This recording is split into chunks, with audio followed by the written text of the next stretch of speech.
رسول اللہ صلی اللہ علیہ وسلم نے فرمایا، اللہ تعالیٰ کو شروع ذی الحجہ کے 10 دنوں میں کی گئی عبادت دوسرے دنوں کی عبادت کے مقابلے میں زیادہ پسند ہے۔ ان 10 دنوں میں رکھا گیا ایک دن کا روزہ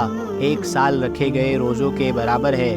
اور ان میں ایک رات کی عبادت لیلۃ القدر میں عبادت کے برابر ہے۔ ایک اور حدیث میں رسول اللہ صلی اللہ علیہ وسلم نے فرمایا،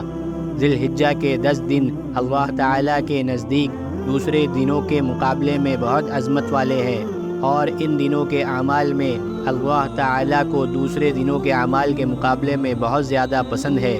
لہٰذا ان دنوں میں لا الہ الا اللہ،